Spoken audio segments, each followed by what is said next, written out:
जो सॉस के साथ गोभी मंचूरियन बनती है उसके टेस्ट में और इसके टेस्ट में कोई भी फर्क नहीं है। अब घर पे कोई सॉस हो या ना हो, रेस्टोरेंट स्टाइल गोभी मंचूरियन बनाई जा सकती है, वो भी बिना किसी सॉस के, और किसी को पता भी नहीं चलेगा कि आपने ये बिना सॉस के गोभी मंचूरियन बनाई है। अगर आपको यूनिक और बिना सॉस की रेस्टोरेंट स्टाइल गोभी मंचूरियन की ये रेसिपी पसंद आई हो तो वीडियो को लाइक करें, दोस्तों और फैमिली में जरूर शेयर करें, और अगर चैनल पे नए हैं तो अगली वीडियो पाने के लिए चैनल को सब्सक्राइब कर लें।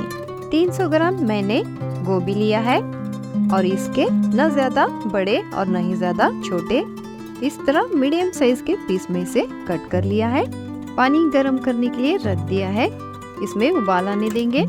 पानी में उबाल आते ही इसमें आधा टीस्पून नमक डालेंगे ताकि गोभी का अंदर से भी टेस्ट परफेक्ट आए, फीका फीका न लगे। गोभी के सारे पीसेस को इसमें डाल देंगे और फिर से पानी में एक उबाल आने देंगे। इसमें उबाल आ चुका है। अभी इसे इसी तरह मीडियम टू लो फ्लेम पे 2 से 3 मिनट के लिए उबलने देंगे। 3 मिनट से ज्यादा इसे बिल्कुल भी न उबालें वरना ये मैशी हो जाएंगे। गोभी को उबलते हुए लगभग 3 मिनट हो चुके हैं। आप देख सकते हैं इसका कलर भी चेंज हो चुका है।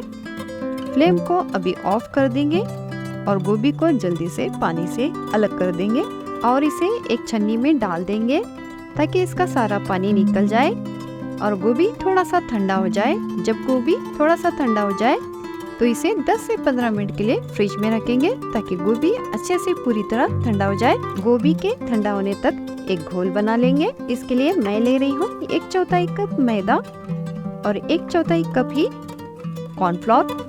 आप इसकी जगह चावल का आटा भी ले सकते हैं ताकि जब हम गोभी को फ्राई करें तो क्रिस्पी बने। इसी के साथ 1 टीस्पून भर के अदरक लहसुन का पेस्ट, 1 टीस्पून कश्मीरी लाल मिर्च पाउडर, ये तीखी नहीं होती, इससे कलर बढ़िया आता है। आधा टीस्पून नमक। अभी मैं इसमें 1/4 कप पानी डाल रही हूँ। बाद में और जरूरत पड़ी तो और थोड़ा सा पानी इसमें मैं डाल दूंगी। इसमें हमें थोड़ा थोड़ा करके ही पानी डालना है।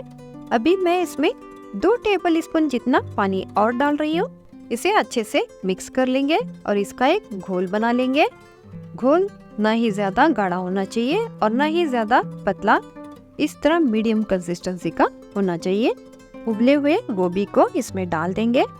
इसे मैंने तकरीबन 10 मिनट के लिए फ्रिज में रखा था। जो घोल हमने बनाया है उसकी गोभी पर अच्छे से कोटिंग होने तक इसे हल्के हाथ से मिक्स करते जाएंगे ताकि जब हम गोभी को फ्राई करेंगे तो गोभी क्रिस्पी बने। आप देख सकते हैं गोभी की परफेक्ट कोटिंग हो चुकी है। गोभी को डीप फ्राई करने के लिए कढ़ाई में तेल डालकर गरम कर लिया है। अभी फ्लेम को मीडियम कर देंगे। कोटिंग किए हुए गोभी को एक एक करके इसमें डालते जाएंगे। एक बार में कढ़ाई में जितने पीस आसानी से आ जाए उतने ही डालेंगे और इन्हें मीडियम फ्लेम पे 2 मिनट के लिए फ्राई कर लेंगे। उससे पहले बिल्कुल भी इन्हें हिलाना नहीं है वरना गोभी की कोटिंग खराब हो जाएगी। 2 मिनट बाद इसे चलाएंगे और इस तरह उलट पलट करते हुए 4 से 5 मिनट के लिए फ्राई कर लेंगे। गोभी का गोल्डन कलर आ गया है, ये अच्छे से फ्राई हो चुके हैं। अभी इन्हें निकाल लेते हैं। बाकी गोभी को भी इसी तरह फ्राई कर लेंगे। ये भी अच्छे से फ्राई हो चुका है, इसे भी हम निकाल लेंगे। एक कटोरी में 1 टेबल स्पून कॉर्नफ्लोर डालकर उसमें 1/4 कप पानी डालेंगे और इसे अच्छे से मिक्स करके इसका एक घोल तैयार कर लेंगे। कढ़ाई में 1 टेबल स्पून तेल बचा लिया है। इसमें एक मीडियम साइज का बारीक चॉप किया हुआ प्याज डाल देंगे और प्याज को मीडियम टू हाई फ्लेम पे 1 मिनट के लिए प्याज के हल्के सॉफ्ट होने तक फ्राई कर लेंगे।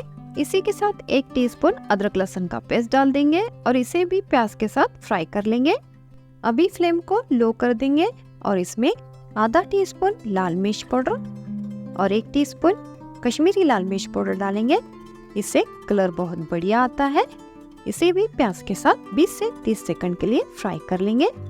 इसके बाद इसमें टोमेटो प्यूरी डालेंगे। मैंने 2 मीडियम साइज के टमाटर को ग्राइंडिंग जार में डालकर इसका पेस्ट बना लिया है। इसी के साथ आधा टीस्पून नमक डाल दिया है। मीडियम फ्लेम पे टमाटर का कच्चापन दूर होने तक इसे फ्राई कर लेंगे। टमाटर से तेल अलग हो चुका है। अभी हमने जो कॉर्नफ्लोर और पानी का घोल बना के रखा था वो इसमें डाल देंगे और कॉर्नफ्लोर का कच्चापन दूर होने तक इसे 1 से 1.5 मिनट के लिए मीडियम टू लो फ्लेम पे पका लेंगे। 1/4 कप मैं यहाँ पे पानी इसमें डाल रही हूँ। आपको जितनी ग्रेवी चाहिए उस हिसाब से थोड़ा सा आप और पानी इसमें ऐड कर सकते हैं। इसी के साथ आधा टीस्पून मैं इसमें रोस्ट की हुई कसूरी मेथी डाल रही हूँ। इससे टेस्ट और खुशबू दोनों ही बढ़ जाते हैं।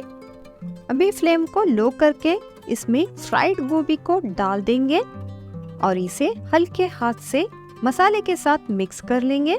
उसके बाद इसमें हरा प्याज डाल देंगे। अगर आपके पास ये नहीं है तो आप इसकी जगह बारीक कटा हुआ हरा धनिया भी डाल सकते हैं। इसे मिक्स करने के बाद फ्लेम को ऑफ कर देंगे और इसमें आधी नींबू का जूस डाल देंगे। इससे टेस्ट और भी बढ़ जाएगा। इसे भी गोभी के साथ अच्छे से मिक्स कर लेंगे। तो लीजिए, बिना किसी सॉस के रेस्टोरेंट स्टाइल गोभी मंचूरियन रेडी है। जो सॉस के साथ गोभी मंचूरियन बनती है उसके टेस्ट में और इसके टेस्ट में कोई भी फर्क नहीं है। अब घर पे कोई सॉस हो या ना हो, रेस्टोरेंट स्टाइल गोभी मंचूरियन बनाई जा सकती है, वो भी बिना किसी सॉस के, और किसी को पता भी नहीं चलेगा कि आपने ये बिना सॉस के गोभी मंचूरियन बनाई है। अगर आपको यूनिक और बिना सॉस के रेस्टोरेंट स्टाइल गोभी मंचूरियन की ये रेसिपी पसंद आई हो तो वीडियो को लाइक करें, दोस्तों और फैमिली में ज़रूर शेयर करें। तो मिलते हैं ऐसी किसी रेसिपी के साथ अगली वीडियो में। तब तक के लिए टेक केयर।